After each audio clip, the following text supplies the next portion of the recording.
gang, Dave 4x4 Setup Magazine. Cette semaine, on a une émission spéciale. On va parler de drive shaft. Puis je vous le dis, avec les pros de la place, on est chez Servo Direction DSG à Québec, dans le coin de Le Bourgneuf. Premièrement, merci beaucoup de nous recevoir, François. Merci. Super le fun. Écoute, je pensais arriver ici puis que je me posais des questions dans mon auto. J'étais là, bon, j'ai 4-5 questions. Écoute, on peut parler de ça pendant des heures. J'aurais pas pensé qu'il y avait tant à dire sur les drive shafts. Je vais essayer de garder ça simple. On va essayer de vulgariser ça le plus possible pour que les gens comprennent. Fait que ma première question va être assez simple. Qu'est-ce que ça fait dans un système automobile ou de notre Jeep ou de notre truck, un drive shaft? Dans le fond, un drive shaft, là, ça donne la puissance du moteur à tes roues, dans le fond. Fait que tu aies un transfert case, que tu sois 4x4 ou 2x4, le drive shaft, c'est lui qui va transmettre ta puissance à tes roues arrière ou à tes roues avant par le transfert case, dans le fond. C'est vraiment ce qui va rejoindre le transfert case au différentiel. Parfait. Fait qu'il y a un transfert d'énergie qui va se faire via cette pièce d'équipement-là. Exactement. All right. Donc, je vois qu'il y a beaucoup de composantes. On va passer vite fait. Au début, je veux que tu m'expliques les composantes du drive shaft. Puis après ça, on va décortiquer ça partie par partie, les options qu'on peut avoir. Qu'est-ce qui est le mieux pour ce qu'on fait avec notre véhicule? Parfait. Normalement, mettons qu'on part du transfert case. OK? On part, fait qu'on va avoir un N-yoke ou un flange yoke. N-yoke, flange yoke. Après ça, on va avoir une flange. Mettons, pour là-dessus, on va avoir un morceau qui va aller dessus. OK. Après ça, on a un well yoke que lui, le tube va venir se mettre dessus. Dans le fond, il va y avoir un joint entre les deux. Ouais. Fait que là, après ça, on met le tube. L'autre, après ça, on met un stop shaft. Stop shaft, c'est la partie avec les splines, avec le bleu, que tout le monde se demande si ça se refait. Ça se refait pas, le bleu. OK. Fait que c'est ça. Après ça, on finit avec le slip. Un joint, puis, mettons, ça peut être un autre flange, ou bien ça peut être direct le joint sur un yoke comme ça, dans le fond, là, qu'on va venir bolter. OK, avec les joints. Avec des U-bolts ou bien avec des bolts. Là. OK. Donc, c'est ce qui consiste en les différentes parties. Exactement. T'sais, on peut avoir un joint double, on peut avoir deux joints doubles. Les possibilités sont vraiment... Justement, on va en parler. On va décortiquer un peu les options. Fait que si tu passes du transfer case, je veux que tu m'expliques un peu les options qu'il peut jouer dépendamment. Là, on va parler plus, on parle plus de route au magazine. Donc, pour une fonction en route, toi, je sais que tu fais de la trail aussi. C'est quoi les options qui s'offrent à nous autres? Puis pourquoi je choisirais une option plus qu'une autre au travers des différentes étapes?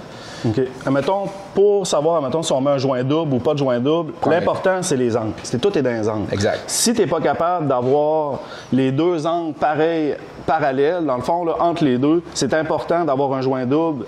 Puis après ça, tu sais, faut faire pointer la pignonne sur le joint double. Ouais. Pour que ça marche. C'est pas, en tout cas, c'est tout un autre principe, dans le fond, quand tu as un joint double. Okay. Puis après ça, pas de joint double, c'est parce qu'on est capable d'être le plus droit possible. Puis encore là, il faut respecter un certain degré. Un joint double va être capable d'aller chercher jusqu'à 35 degrés. Okay. Puis un joint simple, là, en haut de 3 degrés, ça commence à vibrer. Okay. Fait que c'est plus touché. Donc, joint double, j'imagine les véhicules sont liftés beaucoup plus haut, qu'on va aller chercher beaucoup plus d'angles. C'est une option. Joint double. Puis, pas juste pour ça aussi, des fois, quand c'est trop court, on n'est pas capable d'aller chercher la bonne angle parce que c'est trop court. Le joint double va aller compenser l'angle du bas, dans le fond. Fait qu'on est capable d'aller chercher un 0 degré en bas, d'aller chercher un 15 degrés en haut, mettons, avec le joint double, qui va faire que tout va tourner bien. OK. C'est vraiment... chaque véhicule a une application, c'est vraiment pas compliqué. C'est une grosse recette, puis il y a plusieurs ingrédients qui peuvent varier pour faire la même recette à la fin, un peu. Là. Exactement. OK. Puis il y a des grosseurs de joints, il y a des mini joints, il y a des super gros joints, comme je te montrais. C'est vraiment à l'infini. Est-ce que, on va continuer avec ça, là, mais est-ce que de mettre plus gros va tout le temps être la meilleure option si je veux du solide? Bien, ça dépend vraiment du setup. T'es monté une tonne, on va se mettre en 1350 automatique, là, on n'a pas le choix. Il faut que ça résiste la mécanique. Là, dit une tonne, dit des 40, il faut que ça résiste. Tout grossi, tout de beef. Puis, admettons qu'on va... C'est parce que ça dépend, parce que des fois, tu veux aussi que ton drive shaft, ça soit ton point de faiblesse. Ton breaker, comme on dit. Exactement. Tu viens de mettre un Atlas à 15 000 $ sur ton truck, tu as mis un Rock Asso qui t'a coûté la même affaire, puis ça ne te tente pas de péter ta pignonne ou ça ne te tente pas de péter ton joint. T'as bien mieux péter un joint qui te coûte 40 $ que de péter...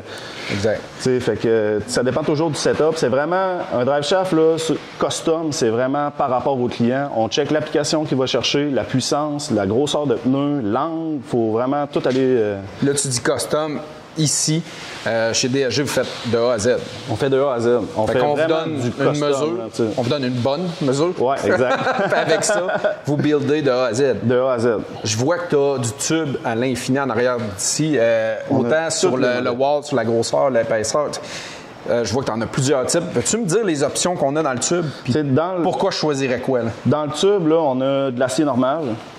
On a du DOM pas de soudure, qui va être quasiment 2 fois plus solide que l'acier. Après ça, on peut avoir le chromoly, l'aluminium puis le carbone. Tu sais, carbone, en plus, il y a genre 4 ou 5 sortes de carbone. On peut en avoir qui flex, il y en a un de plus solide, il y en a avec un recouvrement pour les cailloux. Mettons, tu te montes un Ultra 4 puis que tu vas avoir un drive shaft que quand tu jumps puis t'atterris, il flex, puis en plus, il est protégé pour les cailloux, parce qu'un drive shaft en carbone qui reçoit une roche, il peut exploser, tu sais. OK. Fait que c'est important, tu sais, de mettre la bonne composante. Fait que... Là, tu parles de flexibilité dans ton tube aussi, là.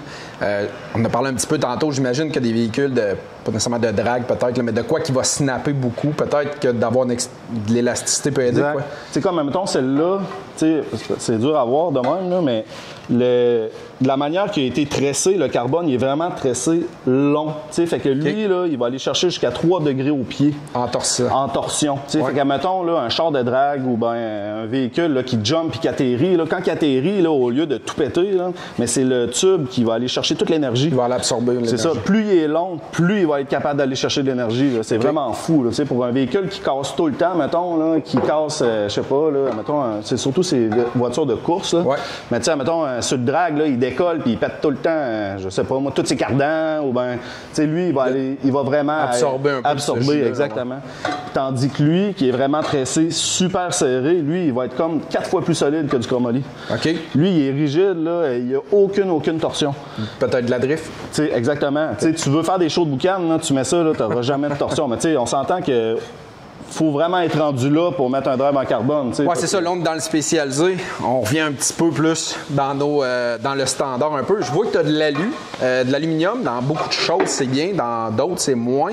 L'avantage d'y aller en alu là-dedans? L'aluminium, le drive shaft, c'est la longueur qu'on peut aller chercher. Okay. Souvent, un véhicule qui a un drive shaft en aluminium, ils ont une certaine longueur. Puis c'est pour éviter de mettre un bearing de centre.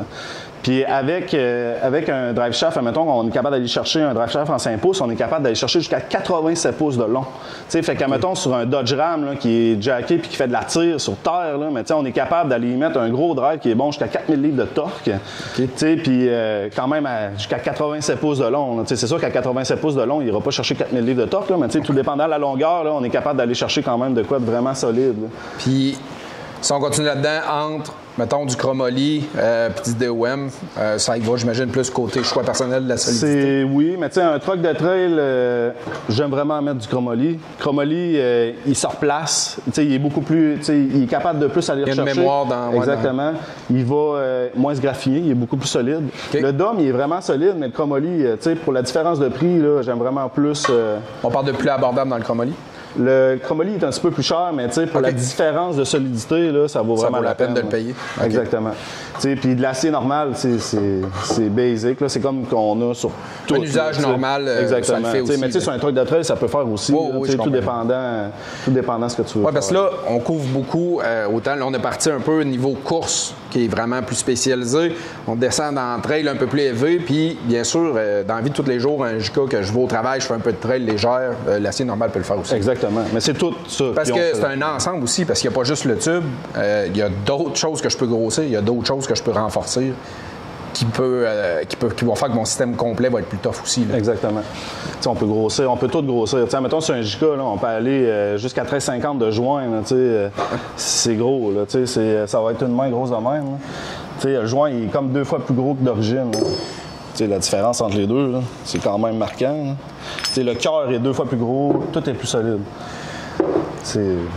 Est-ce que, je te dirais que, je vais poser ma question d'une autre façon, est-ce que la plupart des problèmes qu'on vous amène est dû à l'entretien ou à l'usage que les gens font? Ça dépend vraiment. Parce que, tu sais, admettons quelqu'un qui a un TJ d'origine, va être monté en 13-10, va avoir des 35 pouces, le shaft, il est petit.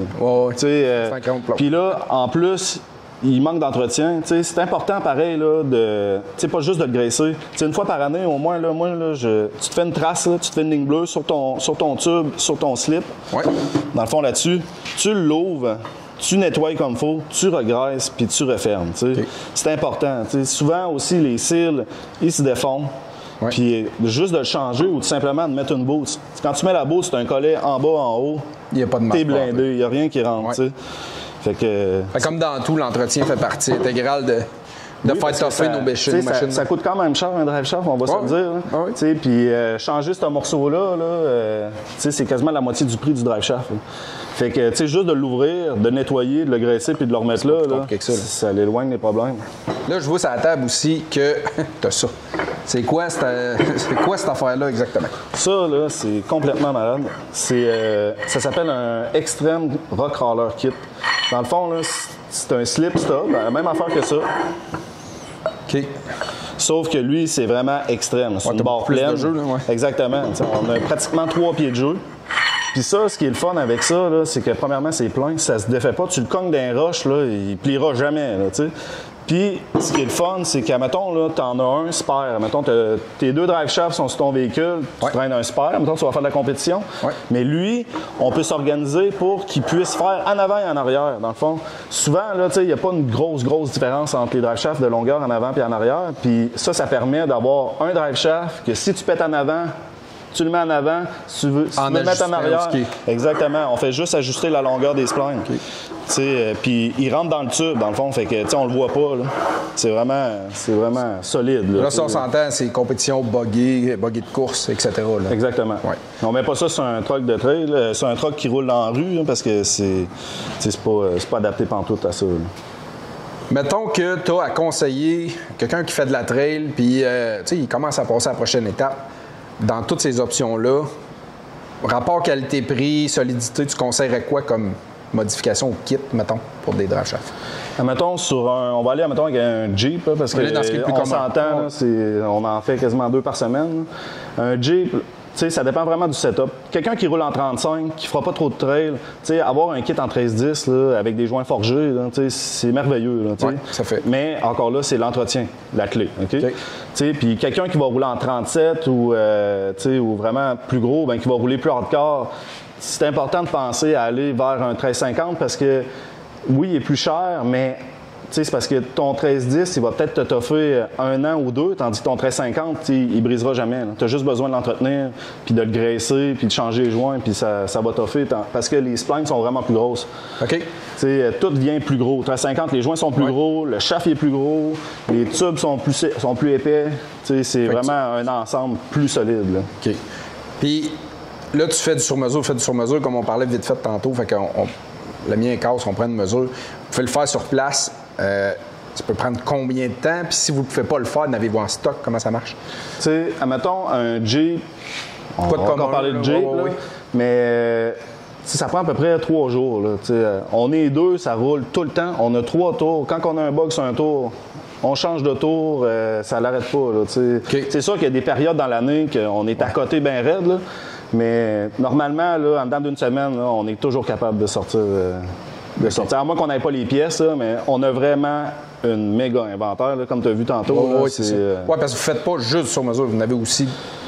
C'est ça, on se fait demander par des concessionnaires, ils nous donnent un numéro Spicer, mettons, puis on est affilié avec Spicer direct. Fait que ils nous donnent la recette, on fabrique, on ship au concessionnaire, puis c'est comme si ça serait Spicer qui l'aurait fait. Là, on a la même garantie, puis tout.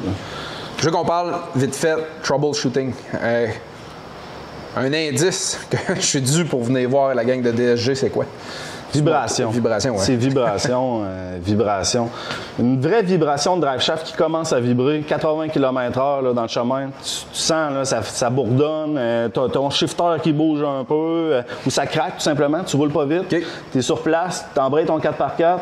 Puis ça craque, t'entends crac, tu sais, puis tu te poses des questions. Puis là, quand tu roules plus vite, ça vibre, tu sais. Des fois, tu as des joints. Mettons, dans un joint double. Un joint double, c'est vraiment compliqué, tu sais. T'as plein de morceaux, là, tu sais. T'as la boule, tu sais. La boule, des fois, se défait. Après ça, C'est ça, les joints qu'il y a dedans, le H-yoke, des fois, il lousse. Ça travaille fort là, sur un Jeep. Là, quand tu tombes en gros flex, souvent, ça l'écartille les boules. Puis là, les joints bougent dedans. Ça fait que là, ça brise ton drive. Là, ça vibre. Tout devient lousse. Le slip, un slip lousse. Tu prends ton drive shaft, tu es capable de faire ça avec le slip, c'est pas normal. C'est au millième de pouce, c'est tight, normalement. Il y a peut-être une couple de personnes qui écoutent en ce moment qui sont allées mettre sur pause, qui sont allées jouer avec le drive en dessous, voir si c'était dû. Fait que 2 options, ils amènent le véhicule ici, prennent rendez-vous. On prend rendez-vous. Ou s'ils sont assez débrouillards, puis là, je vais préciser, là, on peut envoyer nos mesures et de le faire faire, mais là écoutez bien, j'ai eu des histoires tantôt de ton boss qui disait que beaucoup de monde pense être à l'aise de prendre des mesures, mais si vous les prenez pas comme il faut puis qu'on fabrique le diff, c'est pas donné non plus. Là. Fait qu'assurez-vous que si vous envoyez vos mesures, vous savez de quoi vous parlez. Là, exactement. Ça vaut la peine, on charge rien. Tu viens ici, on prend la mesure, on te le fabrique, tu reviens, on te le pose, puis on charge rien pour prendre la mesure. C'est juste de le placer dans le temps. Ouais. Ça vaut la peine. Côté installation, si vous êtes débrouillard un peu, c'est pas si compliqué que ça. C'est pas compliqué. Ouais. Ça dépend des modèles. Il y a des modèles qui sont plus compliqués, mais c'est surtout sont pas compliqués, ils sont plus durs à installer. Comme sur un TJ, la belly est tellement grosse que tu te rentres les bras, il n'y a pas de place. C'est plus ça qui est dur. Mais normalement, un drive shaft, c'est vraiment simple. Tu as 4 bolts de chaque bout, ou ça revient toujours à ça. Tu as 4 bolts à visser, puis c'est juste de s'assurer que les joints ou les flanches sont vraiment bien assis, qu'ils ne soient pas poqués, parce que si c'est poqué, ça fait faire un webble à ton... Puis, DG me fabrique mon drive. Est-ce que j'ai une garantie? Comment ça marche? Tu as une garantie à 1 an sur tout ce qui est défaut, mettons les soudures, les joints, quelque chose qui pète. Défaut de fabrication. Exactement. C'est pas supposé briser normalement. Ouais. Pour usage normal et logique. Là. Exactement. C'est sûr, tu as un char de drague, tu le lunches à 5000 tours, tu as cassé tes 2 cardans, le drive shaft, la transmission, il n'y aura pas de garantie. C'est ça, il y a des limites, là, c'est pour usage logique. Exactement. Mais tu sais, il y a une garantie, puis s'il y a quelque chose que ça marche pas, ou il y a toujours une garantie, puis on se dépêche de faire nos garanties. Là, c'est pas, de toute façon, on n'en a pas de garantie. C'est tout le temps ça la coche. Mais là, moi, je m'en vais faire une trail avec mes chums demain. Je pars demain matin, là. J'ai besoin d'un là. Est-ce que, tu sais, c'est très rapide, 2-3 jours pour m'en faire un, mais n'avez-vous en stock du nœud? Mettons, je peux-tu acheter, venir chercher, puis repartir avec, puis on installe ça avec mes bodés? Tu sais, mettons, on en a en stock pour des JK, mettons, là. Ouais. On en a en stock. C'est sûr qu'il ne faut pas qu'il soit trop lifté, parce que, tu sais, c'est vraiment fait pour des stocks. C'est pas un sur-mesure, là, tu sais. Puis, mais tu sais, on en a, là... On en a peut-être 200 en stock. Là. On en a là, d'un Acura MDX à Dodge Ram, des drives avant, on en a en stock. T'sais. Fait que tout ce qui est stock ou on parle d'un pouce de lift, là, mettons qu'on n'ira pas trop jouer dans le haut, tu es capable de fournir en main. Ça, je l'ai. Tu viens au comptoir, achète ça, installe ça avec les bodés, puis c'est fait. Exactement. OK, cool. Fait que c'est une très bonne option aussi, des fois, qui peut te sauver une fin de semaine. Exactement, oui. Puis pas juste pour ça, tu as un Silverado qui traîne ton buggy en arrière, mais tu sais, drive shaft avant, on en a en stock, n'importe quoi. On a vraiment un gros inventaire de drive shaft, là, que ce soit pour des autos, des camions, n'importe quoi, là, on en a vraiment beaucoup. Oui, puis là, c'est une chronique drive shaft, mais j'ai vu que l'autre bord, il y a plusieurs ateliers. Vous faites aussi des steering box, right? On fait des steering box, on fait des crémaillères. Faites-vous des rebuilds? On rebuild les steering box, on rebuild les steering box, on fait des crémaillères, on a des pitman arms aussi en stock. Maintenant, il faut modifier les pitman arms parce que tu as mis des grosses conduites. Tu veux changer les trous pour tes pins, mais tu sais, on a toutes les tapeurs pour ça. On est vraiment spécialisé là-dedans. Tu as besoin de quelque chose qui a rapport au steering box, on l'a en stock. Là, Ah, mais Crime, premièrement, merci beaucoup de ton temps, François. Merci beaucoup. Avec la gang Cerveau Direction DSG, là, Québec, dans le coin de Le Bourgneuf, on l'a dit encore, c'est la place pour vos drives. Là. C'est quand même très clair. L'inventaire qui est ici, ils sont prêts, ils sont super, en plus, ils sont super smart, puis ils connaissent le job. François, il fait de la trail, fait qu'en plus, il connaît la réalité un peu des deux mondes.